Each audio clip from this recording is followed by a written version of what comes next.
নমস্কার সকল গল্পপ্রেমী ও সাহিত্যপ্রেমী শ্রোতা বন্ধুদের আমার অনেক স্বাগত। আমার আজকের নিবেদন প্রফুল্ল রায় রচিত একটি ছোট গল্প, এক রমণীর গল্প। বড় রাস্তার বাস থেকে নামতে ঝপ করে অন্ধকার নেমে গেল। ইদানিং লোডশেডিংটা ভীষণ বেড়েছে। অনেক দূরের পাওয়ার স্টেশনগুলোতে কী সব গোলমাল হয়েছে, তার ধাক্কায় কলকাতা মেট্রোপলিসে যখন তখন আলো চলে যাচ্ছে। মাথার উপর ফাঁকা ঘুরছে না। একবার আলো টালো গেল তো 2-3 ঘন্টার ভেতর জ্বলার নাম নেই। কিছুদিন আগে একটা বই পড়েছিলাম, জিওগ্রাফি অফ ডার্কনেস। খুব সম্ভব রাত্রিরে কলকাতার লোডশেডিং মাথায় রেখে বইটা লেখা হয়েছিল। এদিকের পথঘাট আমার এত চেনা যে অন্ধকারে হাঁটতে অসুবিধা হয় না। শুধু ক্যালকাটা টেলিফোন, সিএমডিএ বা কর্পোরেশন যেসব গর্ত খুঁড়ে রেখেছে সেগুলোর দিকে একটা নজর রাখতে হয়।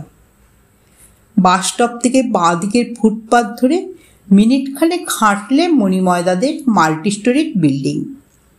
কোঅপারেটিভ করে ওরা এই 8 তলা বাড়িটা করেছেন। একসময় সেখানে পৌঁছে গেলাম। মণিময়দাদের ফ্ল্যাটটা তেতলায়। লিফট ছাড়াও সেখানে উঠতে খুব একটা কষ্ট হয় না।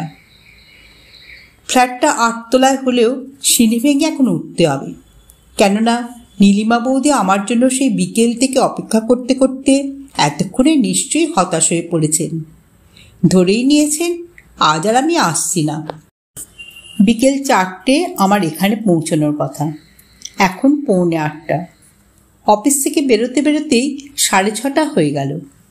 তারপর কোনো রকমে একটা বাসে ঝুলতে ঝুলতে এসে মৌলালির মুখে জ্যামে পড়ে গেলাম। প্রায় 45 মিনিট সেখানে আটকে থাকতে হলো।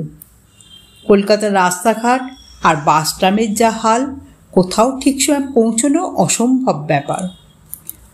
অন্ধকারে 7টা সিঁড়ি ভেঙে মণিময়দার ফ্ল্যাটের সামনে এসে টের পেলাম হৃৎপিণ্ডের ওপর দিয়ে যেন 1000টা ঘোড়া ছুটে যাচ্ছে। 2 দিন আগে যখন মণিময়দার পেটের বায়োপসি করা হয় তখন থেকেই বুকের ভেতর চাপা উৎকণ্ঠা টের পাচ্ছিলাম। আজ বিকেলে বায়োপসির রিপোর্টটা নীলিমা বৌদি নিয়ে আসার কথা। ওটা পাওয়া গেলে মণিময়দার ব্যাপারে কী সিদ্ধান্ত নেওয়া হবে সে সম্পর্কে পরামর্শের জন্য নীলিমা বৌদি আমাকে আসতে বলেছিলেন। রিপোর্টে কি থাকতে পারে ডাক্তার মনোজ সেন পরিষ্কার একটা আভাস আমাকে আগেই দিয়েছেন। সেটা অবশ্য নীলিমা বৌদিকে জানায়নি। বন্ধ দরজার সামনে দাঁড়িয়ে বুঝতে পারি 6 দিন আগের সেই উদ্বেগটা হঠাৎ কয়েক গুণ বেড়ে গেছে। অনেকক্ষণ পর আস্তে আস্তে টোকা দিতে থাকি। প্রায় সঙ্গে সঙ্গেই এক হাতে কাঁচের লণ্ঠন নিয়ে দরজা খুলে দেন নীলিমা বৌদি। ওর দিকে চোখ পড়তেই চমকে উঠি। 2 দিন আগে শেষ দেখা হয়েছিল নার্সিংহোমে। এর মধ্যে তার বয়স আচমকা যেন অনেক বেড়ে গেছে। 50 এখনো পেরোননি, কিন্তু চুল অর্ধেক সাদা হয়ে গেছে। চোখের তলায় কালির পুরো ছোপ, কণ্ঠার হাড় ফুঁড়ে বেরিয়ে এসেছে। গায়ের রং একসময় ছিল পাকা ধানের মতো, এখন তার উপর কালচে ছোপ পড়েছে। মসৃণ ত্বক মুচকে কত যে সরু সরু দাগ পড়েছে হিসেব নেই। নীলিমা বৌদি এক পলক আমার দিকে তাকিয়ে থাকেন, তারপর নির্জীব গলায় বলেন, আসুন। আমি ভেতরে ঢুকে যাই। নীলিমা বৌদি দরজা বন্ধ করে দেন। এই ফ্ল্যাটে কম করে 200-250 বার এসেছি। এখানকার নকশা আমার মুখস্থ। মোট 3খানা বেডরুম, কিচেন স্টোর, 3 ঘরে 3টে attach bath, dining cum sitting hall ইত্যাদি। এছাড়া রাস্তার দিকের ঘর দুটোর গায়ে 2টো মাঝারি ব্যালকনি। বছর 15 আগে কলকাতার মানুষ ফ্ল্যাট বাড়িতে থাকাটা যখন বিশেষ পছন্দ করতো না, বিল্ডিং মেটেরিয়ালের দাম ছিল যথেষ্ট কম, সেই সময় কোঅপারেটিভের ফ্ল্যাটটা বেশ সস্তায় কিনেছিলেন মণিময়দা। লক্ষ্য করলাম দেরি করে আসার জন্য কিছুই বললেন না নীলিমা বৌদি, অথচ আগে হলে 1000টা কৈফিয়ত দিতে হতো। সোজা ওদের শোয়ার ঘরের দিকে যাচ্ছিলাম। নীলিমা বৌদি নিচু গলায় বলেন, আগে আমার সঙ্গে এ ঘরে আসুন। ডান পাশের ঘর থেকে মণিময়দার ক্ষীণ কণ্ঠস্বর ভেসে এলো। কে এলো? সুধীশ? আমি সাড়া দিই, হ্যাঁ মণিময়দা, এখানে এসো। আসছি একটু পরে। বাঁ দিকের একটা ঘরে আমাকে নিয়ে আসেন নীলিমা বৌদি। লণ্ঠনটা নিচু সেন্টার টেবিলে রেখে আমরা মুখোমুখি বসি। আমি কিছু বলার আগেই হঠাৎ দু হাতে মুখ ঢেকে একেবারে ভেঙে পড়েন নীলিমা বৌদি। ফুঁপিয়ে ফুঁপিয়ে ঝাপসা গলায় বলেন, আমার সর্বনাশ হয়ে গেল সুধীশ ঠাকুরপো। বুঝতে পারছিলাম বায়োপসি পরীক্ষার ফলাফল জেনে গেছেন নীলিমা বৌদি। তার কান্না এবং অসহায়তা আমার মধ্যেও যেন চারিয়ে যাচ্ছিল। তবু বললাম, বৌদি কাঁদবেন না, এ সময় অস্থির হয়ে পড়লে মণিময়দাকে কে সাহস দেবে? নীলিমা বৌদি উত্তর দিলেন না। কিছুক্ষণ কাঁদার পর খানিকটা শান্ত হলেন। এরপর জিজ্ঞেস করলাম, মণিময়দার ট্রিটমেন্টের ব্যাপারে ডাক্তার সেন কি বললেন? খুব তাড়াতাড়ি আপনার দাদাকে ভর্তি করতে বললেন, পারলে 2-1 দিনের ভেতর। অপারেশন করবেন উনি নিজে। কি বলবো ঠিক করে উঠতে পারিনি। নার্সিংহোম থেকে ফিরে আপনার জন্য অপেক্ষা করছি। অপারেশন করলে সেরে যাবার চান্স কতটা? এ সম্বন্ধে আমি কিছু জিজ্ঞেস করিনি, তবে অপারেশনের ওপর উনি খুব জোর দিচ্ছেন। কিছুক্ষণ চিন্তা করে বললাম, ওর মতো এত বড় একজন ডাক্তার যখন বলছেন তখন অপারেশনটা করে ফেলাই ভালো। মণিময়দাকে অপারেশনের কথা বলেছেন? বলেছি। উনি কি বললেন? ওর আপত্তি নেই। তাহলে কালই নার্সিংহোমে ভর্তি করে দেওয়া যাক। আমি সকালে এসে আপনাদের দুজনকে নিয়ে যাব। যা কষ্ট পাচ্ছেন মণিময়দা, চোখে দেখা যায় না। অপারেশনটা হয়ে গেলে নিশ্চয়ই উনি ভালো হয়ে উঠবেন। মুখ থেকে হাত সরিয়ে আমার দিকে এক পলক তাকিয়েই চোখ নামিয়ে নেন নীলিমা বৌদি। অনেকক্ষণ পর দ্বিধান্বিতভাবে বলেন, কিন্তু বুঝতে পারছি অপারেশনের ব্যাপারে ভয় পাচ্ছেন নীলিমা বৌদি। বললাম, কিন্তু কি? অপারেশনের আগে তো বন্ডে সই করতে হবে। হ্যাঁ, সবচেয়ে ঘনিষ্ঠ আত্মীয়কে লিখিত কনসেন্ট দিতে হয়। আপনিও দেবেন। আমি তা পারবো না সুধীশ ঠাকুরপো। মনে জোর আনুন বৌদি, অপারেশনটা খুব জরুরি। জানি, কিন্তু বন্ডে সই দেওয়া আমার পক্ষে সম্ভব না। কেন? কথা বলছিলাম ঠিকই, কিন্তু আমার চোখ নীলিমা বৌদির মুখের ওপর স্থির হয়ে আছে। অদম্য কোনো আবেগে তার ঠোঁট ভীষণ কাঁপছিল, চোখ মুচকি যাচ্ছিল। ভেতরে দারুণ কোনো ভাঙচুর চলছে, সেটাই তার তাকানোর মধ্যে ফুটে উঠছিল। নীলিমা বৌদি একসময় বলেন, সই দেওয়ার অধিকার আমার নেই সুধীশ ঠাকুরপো। প্রথমটা অবিশ্বাস্য মনে হলো, পরক্ষণে আমার সমস্ত অস্তিত্বের ভেতর দিয়ে বিদ্যুৎ চমকের মতো কিছু একটা ঘটে যায়। বিমূঢ়ের মতো বললাম, কি বলছেন আপনি? ওর স্ত্রী, আপনার ছাড়া কার এ অধিকার আছে? নীলিমা বৌদি বললেন, আমি ওর স্ত্রী নই। আমার মাথার ভেতর এবার বিস্ফোরণ ঘটে যায়। কিছুক্ষণ স্তব্ধ হয়ে থাকি। তারপর বলি, আপনি কি বলছেন বুঝতে পারছেন? আমার মনোভাব ধরতে পারছিলেন নীলিমা বৌদি। স্পষ্ট গলায় বলেন, আমার মাথা ঠিক আছে সুধীশ ঠাকুরপো। যা বললাম তার ভেতর এতটুকু মিথ্যে নেই। আমার বিমূঢ়তা কয়েক গুণ বেড়ে গেল। জিজ্ঞেস করি, তাহলে আপনার সঙ্গে মণিময়দার সম্পর্কটা কি? সব বলবো, তার আগে আমাকে একটা কথা দিতে হবে। বলতে বলতে ব্যাকুলভাবে আমার হাত জড়িয়ে ধরেন নীলিমা বৌদি। বললাম, কি? আপনাকে একবার পাটনায় যেতে হবে। আমি অবাক হয়ে যাই। বলি, সেখানে যাব কেন? এবার নীলিমা বৌদি যা বলেন তা এই রকম। পাটনার কদম কুয়াতে মণিময়দাদের বাড়ি। 3 জেনারেশন ধরে ওরা ওই শহরের বাসিন্দা। সেখানে মণিময়দার মা এবং ভাইরা থাকেন। তাদের কাছে আসেন তার বিবাহিতা স্ত্রী কণিকা। মণিময়দার এই শেষ সময় তার আইনসঙ্গত আত্মীয়স্বজন এবং স্ত্রীর কাছে থাকা দরকার। তারাই সিদ্ধান্ত নেবেন অপারেশনটা করবেন কি না। করলে কণিকাকে বন্ডে সই দিতে হবে। আমার হাত ধরেই রেখেছিলেন নীলিমা বৌদি। বলেন, ওদের আপনাকে নিয়ে আসতেই হবে। মণিময়দা এবং নীলিমা বৌদির সঙ্গে আমার কোনো রকম আত্মীয়তার সম্পর্ক নেই। মণিময়দার আমি একই মাল্টিন্যাশনাল কোম্পানিতে কাজ করি। উনি যে ডিপার্টমেন্টের ইনচার্জ, আমি সেখানকার টাইপিস্ট কাম স্টেনোগ্রাফার। 17 বছর আগে কলেজ থেকে বেরিয়ে এই চাকরিটায় ঢুকেছিলাম। তারও বছর আগে থেকে মণিময়দা এই কোম্পানিটায় কাজ করেন। মণিময়দা আমার অফিস বস, কিন্তু কখনোই তা বুঝতে দেননি।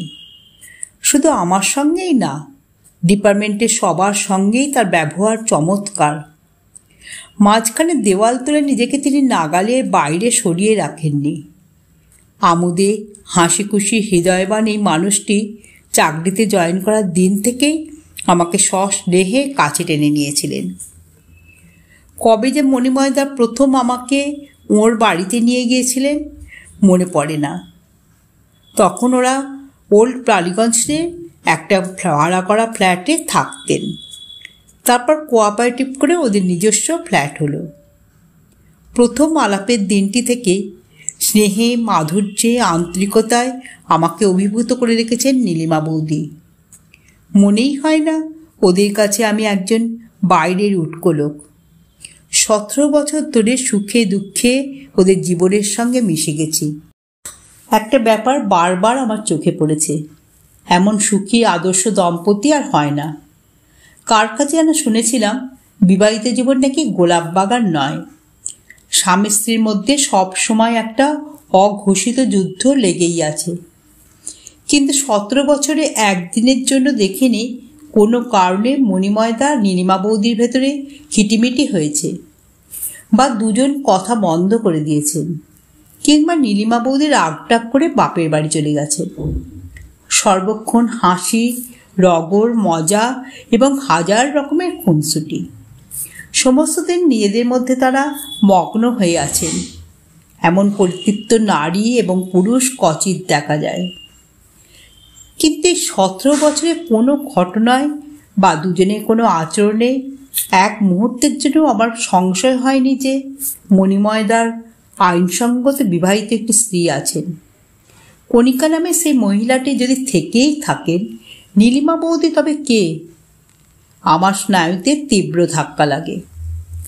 নিজের অজান্তেই মুখ থেকে বেরিয়ে আসে, তাহলে?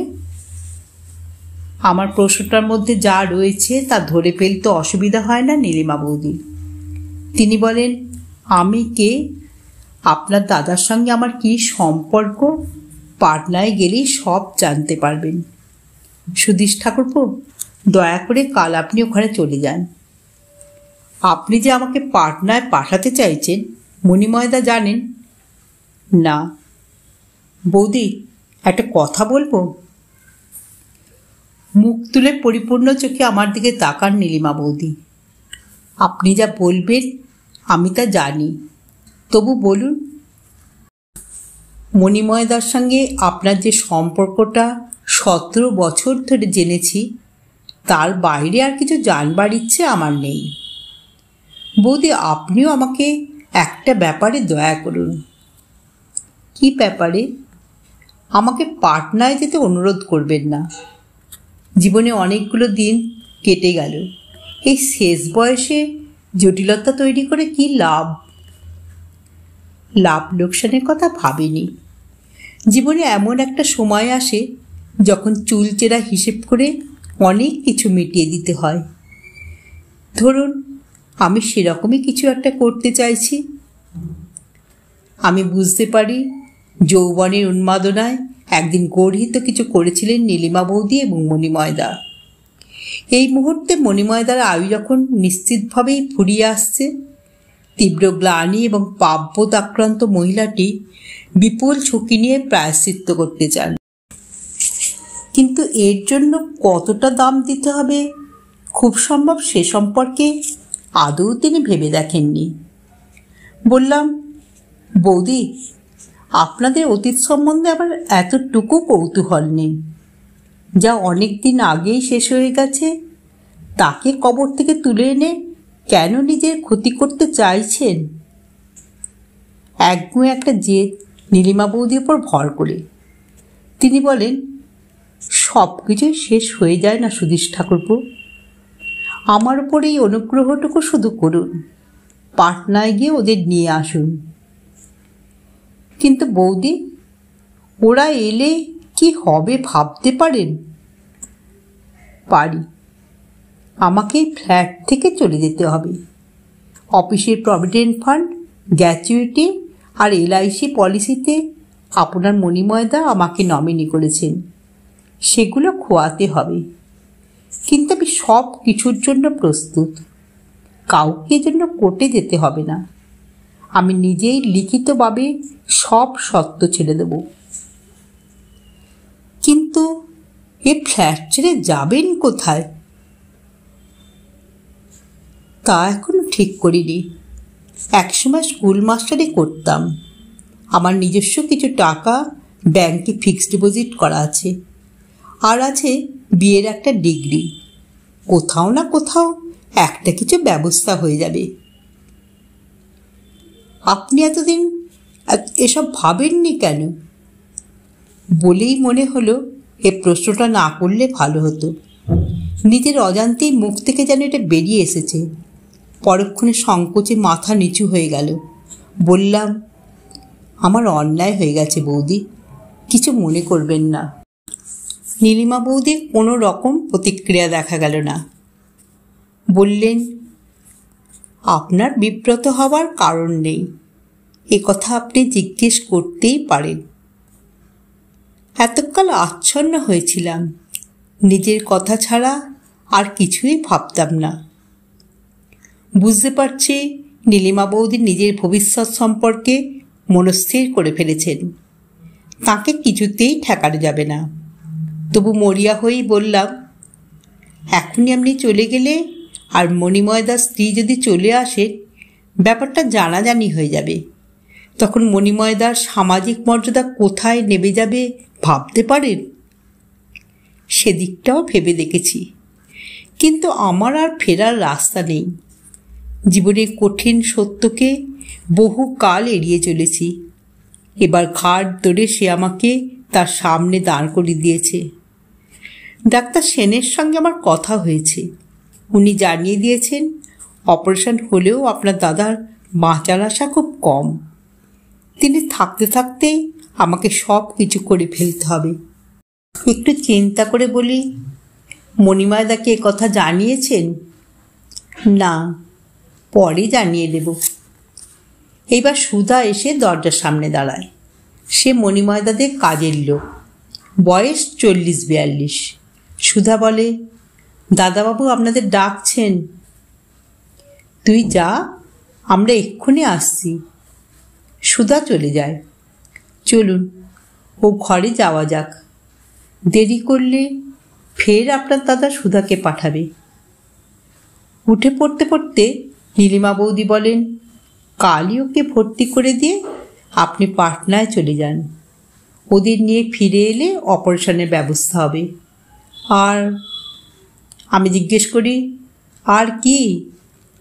ওদের নিয়ে এসে হাওড়ায় নেমেই আমাকে একটা ফোন করবেন। কেন? দরকার আছে। নীলিমা বৌদির উদ্দেশ্যটা কি বুঝতে পারি না, তবে এ ব্যাপারে আর কোনো প্রশ্ন করলাম না। আজ লোডশেডিংটা বেশিক্ষণ ভোগালো না। পাশের ঘরে ঢোকার সঙ্গে সঙ্গেই আলো এসে গেল। মণিময়দার বিশাল জোড়া জানলার পাশে একটা খাটে শুয়ে আছেন। 1 বছর আগেও চমৎকার পেটানো স্বাস্থ্য ছিল। মুখে সারাক্ষণ ঝলমলে সরল একটি হাসি লেগে থাকত। ওই হাসিটি দেখলে বোঝা যেত এই মানুষটির মধ্যে নোংরা কোনো ব্যাপার থাকতেই পারে না। ভরাট মুখে শৌখিন একটু গোঁফ ছিল। এখন আর 1 বছর আগের মানুষটাকে চেনা যায় না। গায়ের রং পুড়ে ঝামার মতো, চোখের তলায় গাঢ় কালির পোঁচ, শরীর বিছানার সঙ্গে লেগে গেছে। চামড়া ঢলঢলে রবারের মতো, কোনো রকমে হাড়ের ওপর আটকে আছে যেন। সারা দেহে শ্বাস বলতে কিছুই অবশিষ্ট নেই। মণিময় দার সেই উজ্জ্বল হাসিটা আমার স্মৃতির মধ্যেই রয়েছে। তার বদলে তার সারা মুখ জুড়ে এখন শুধু নিদারুণ কষ্টের একটা ছাপ। মণিময়দাকে দেখা মাত্র টের পাওয়া যায় তার জীবনী শক্তি শেষ হয়ে এসেছে। খুব বেশি দিন আর বাঁচবেন না। ক্যান্সার তার আয়ু দ্রুত কমিয়ে দিচ্ছে। মণিময়দা ক্ষীণ গলায় বললেন, বসো সুধীশ। খাটের এক পাশে একটা বেতের মোড়ায় বসে পড়ি। নীলিমা বৌদি এক ধারে দাঁড়িয়ে থাকেন। মণিময়দা বলেন, আজ তোমার আসতে অনেক দেরি হয়েছে। তোমার বৌদি আর আমি খুব চিন্তা করছিলাম। দেরি হওয়ার কারণটা মণিময়দাকেও জানাতে হয়। তিনি এবার বলেন, তোমার বৌদি বায়োপসি রিপোর্ট নিয়ে এসেছে, নিশ্চয়ই শুনেছ? হ্যাঁ। অপারেশনের কথাও শুনেছ? হ্যাঁ। ওটা করিয়েই ফেলতে হবে সুধীশ। এত যন্ত্রণা আর সহ্য করতে পারছি না। কিছুক্ষণ চুপচাপ। তারপর মণিময়দা তার শীর্ণ হাত বাড়িয়ে আমার একটা হাত ধরে বলেন, সুধীশ, নার্সিংহোম থেকে আমি খুব সম্ভব আর ফিরব না। চমকে উঠে বলি, এ আপনি কি বলছেন দাদা? নিশ্চয়ই সুস্থ হয়ে উঠবেন। আমরা গিয়ে আপনাকে বাড়ি নিয়ে আসব।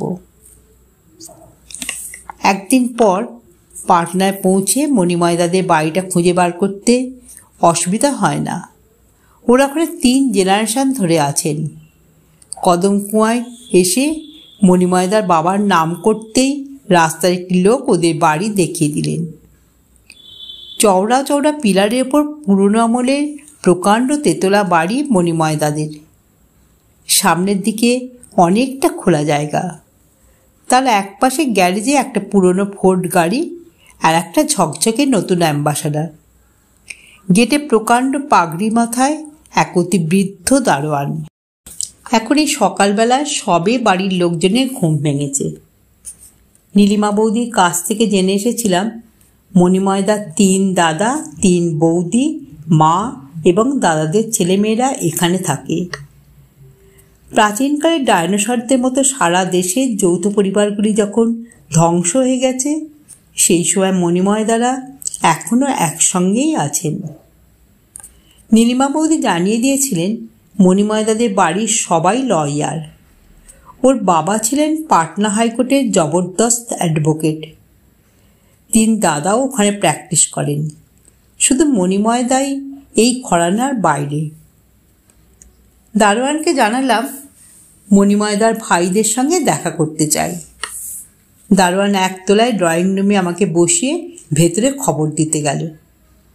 বড় বড় 2 ব্লেডওয়ালা 30-32 সালের মডেলের ফ্যান, বিশাল বিশাল সোফা, একধারে গির্দা বালিশে সাজানো ফরাশ, কারুকাজ করা সেন্টার টেবিল ইত্যাদি দেখে টের পাওয়া যায় এ বাড়িতে সাবেক চাল অনেকটাই বজায় আছে।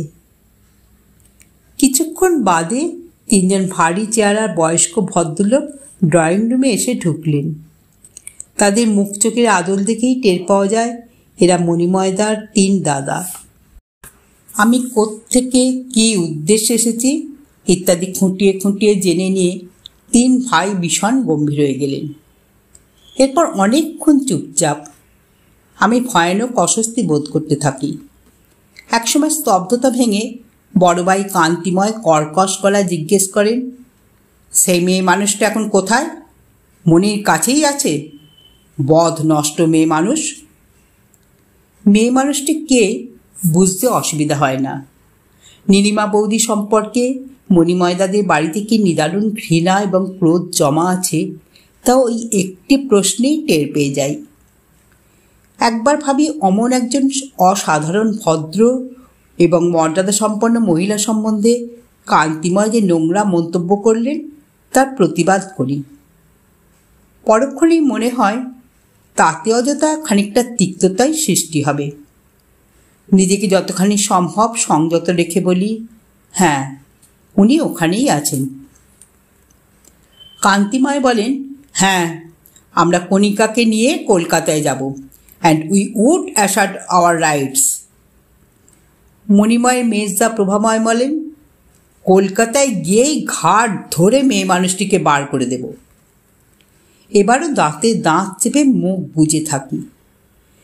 মণিময়দার ছোটদা আনন্দময় হঠাৎ আমার ব্যাপারে সচেতন হয়ে ওঠেন। বলেন, আপনি কোথায় উঠেছেন? একটা ছোট হোটেলের নাম করে বললাম, ওখানে। গাড়ি বার করে দিচ্ছি, আপনার মালপত্র এখানে নিয়ে আসুন। রাতের দিকে কলকাতা একটা ট্রেন আছে, এখান থেকে আমরা একসঙ্গে চলে যাব। এ বাড়িতে ওঠার ইচ্ছা একেবারেই নেই। নীলিমা বৌদি সম্পর্কে এদের মনোভাব আমার মধ্যে তীব্র প্রতিক্রিয়া তৈরি করে দিয়েছিল। এখানে 1 মিনিট কাটানোর ইচ্ছা আমার নেই। বললাম, আমি ওখানেই ঠিক আছি। কয়েক ঘন্টার জন্য মালপত্র টানা হাঁচড়া করে লাভ নেই। ট্রেন কটায়? আনন্দময় বলেন, 8টা নাগাদ। আমি 7টায় স্টেশনে পৌঁছে যাব, আপনারা চলে যাবেন। স্টেশনে দেখা হবে। আচ্ছা, চলি। বলতে বলতে উঠে পড়ি। এবার মণিময়দার ভাইরা বেশ লজ্জিত হয়ে পড়েন। তাদের খেয়াল হয় কলকাতা থেকে যে লোকটা এত কষ্ট করে এত দূর ছুটে এসেছে তার সঙ্গে সঠিক ব্যবহার করা হয়নি। নীলিমা বৌদি সম্পর্কে তাদের বিতৃষ্ণা বা ক্রোধ থাকতে পারে, কিন্তু আমার অপরাধ কি? অতিথিকে আপ্যায়নের জন্য এবার তারা অত্যন্ত ব্যস্ত হয়ে পড়েন। 3 ভাই সমস্বরে বলে ওঠেন, উঠবেন না, উঠবেন না, অন্তত চাটা খেয়ে যান। ক্ষমা করবেন। মণিময়দার ভাইদের নতুন করে আর কোনো অনুরোধ করার সুযোগ না দিয়ে আমি বেরিয়ে পড়ি। 7টায় স্টেশনে মণিময়দার ভাইদের সঙ্গে দেখা হয়ে যায়। ওদের সঙ্গে রোগা, ফর্সা, বিষণ্ণ চেহারার মধ্যবয়সী একটি মহিলাও রয়েছেন। তার চোখে মুখে গভীর উৎকণ্ঠা এবং দুর্ভাবনার ছাপ। আমার সঙ্গে তার পরিচয় করিয়ে দেন প্রভাময়। বলেন, এ হলো কণিকা, মণির স্ত্রী। ঠিক হয় সব ভাই আমার সঙ্গে কলকাতায় যাবেন না, বড় ভাই কান্তিময় আর কণিকাই শুধু যাবেন। 8টায় ট্রেন এলে আমরা উঠে পড়ি। সারাটা পথ আমাদের মধ্যে একটি কথাও হয় না। পরদিন হাওড়ায় পৌঁছেই কথা মতো স্টেশন থেকে নীলিমা বৌদিকে ফোন করি। আমি কি ওদের নিয়ে সোজা ফ্ল্যাটে আসব? হ্যাঁ, নিশ্চয়ই। আমি হকচকিয়ে যাই। বলি, কিন্তু? কোনো কিন্তু নেই, আপনি অবশ্যই ওদের নিয়ে আসুন। আমাকে আর কোনো কথা বলার সুযোগ না দিয়ে লাইন কেটে দিলেন নীলিমা বৌদি। গভীর উদ্বেগ নিয়ে কান্তিময় এবং কণিকাকে সঙ্গে করে যখন মণিময়দার ফ্ল্যাটে পৌঁছে যাই, নীলিমা বৌদিকে কোথাও খুঁজে পাওয়া যায় না। এরপর কান্তিময়রা মণিময়দার খাটের পাশে এসে দাঁড়ালে বিহবলের মতো তিনি তাকিয়ে থাকেন শুধু। পাটনা থেকে কণিকাদের নিয়ে আসার 3 দিন পর মণিময়দার অপারেশন হলো। শুরু হয়েছিল সকাল 9টায়, শেষ হলো 1টায়। আমি কণিকাদের সঙ্গে উদ্বিগ্ন মুখে নার্সিংহোমের করিডোরে অপেক্ষা করছিলাম। ডাক্তার সেন অপারেশন থিয়েটার থেকে বেরিয়ে এলে জিজ্ঞেস করলাম, কেমন বুঝলেন? ডাক্তার সেন মৃদু হাসেন। বলেন, আমাদের হতাশ হতে নেই, দেখা যাক। একসময় কণিকারা চলে যান। আমি অন্যমনস্কের মতো নার্সিংহোমের বাইরে আসি। রাস্তা পেরোতে যাব, হঠাৎ ডাকটা কানে ভেসে আসে, সুধীশ ঠাকুরপো। চমকে মুখ ফেরাতেই চোখে পড়ে ফুটপাতের একধারে দাঁড়িয়ে আছেন নীলিমা বৌদি। মুহূর্তের জন্যে আমার শ্বাসক্রিয়া যেন বন্ধ হয়ে যায়। কান্তিময়রা আসার পর একটা চিঠিতে বাড়ির মালিকানা, মণিময়দার গ্র্যাচুইটি, প্রভিডেন্ট ফান্ড ইত্যাদি সত্ত্ব ছাড়ার কথা লিখে দিয়ে তিনি যে কোথায় চলে গিয়েছিলেন কে জানে। তারপর এই দেখা হলো। একটা ঘোরের মধ্যে যেন তার কাছে দৌড়ে চলে যাই। বলি, বৌদি আপনি? নীলিমা বৌদি বিষণ্ণ হাসেন। হ্যাঁ, আমি রোজই আসি, এখানে এসে দাঁড়িয়ে থাকি। আপনারা চলে যাবার পর নার্সিংহোমে গিয়ে আপনার দাদার খবর নিই। আজ তো অপারেশন হয়ে গেল। হ্যাঁ, ডাক্তার সেন অপারেশনের পর কি বললে?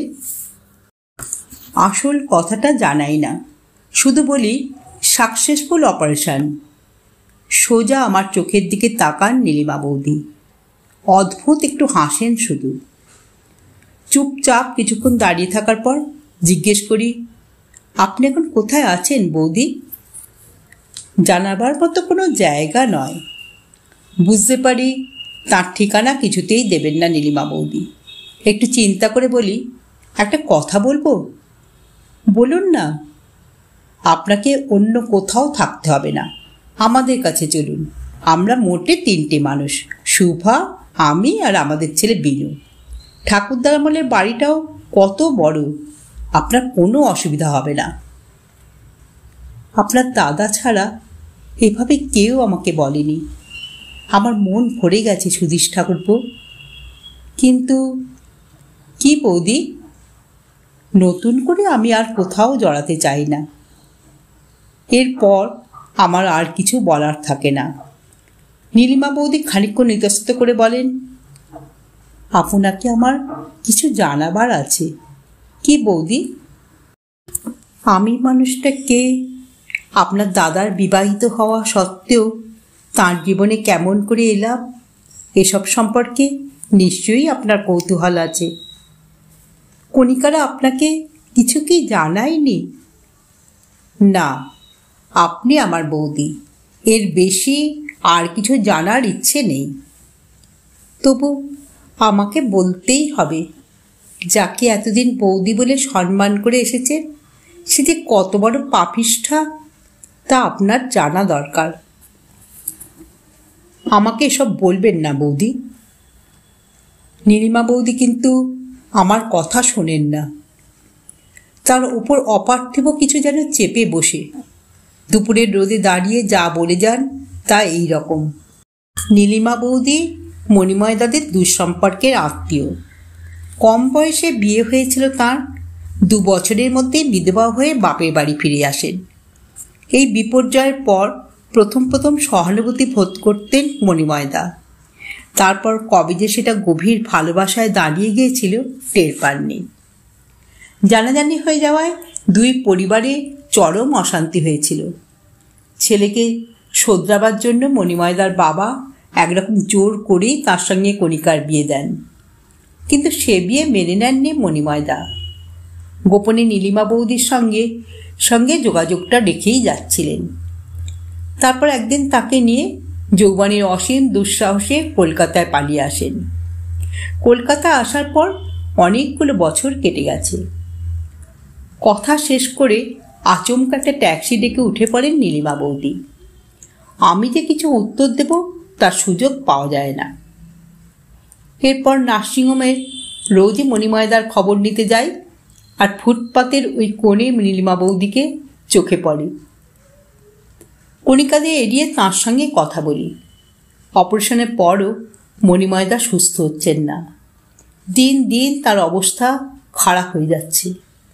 সেজন্য আমাদের সবার চেয়ে, এমনকি কণিকার চেয়েও বেশি উৎকণ্ঠিত নীলিমা বৌদি। দেখেই বোঝা যায় নিয়মিত খান না, রাতের পর রাত হয়তো না ঘুমিয়েই কাটিয়ে দিচ্ছেন। চেহারা আগেই খারাপ হয়ে গিয়েছিল, এখন আর তাঁর দিকে তাকানো যায় না।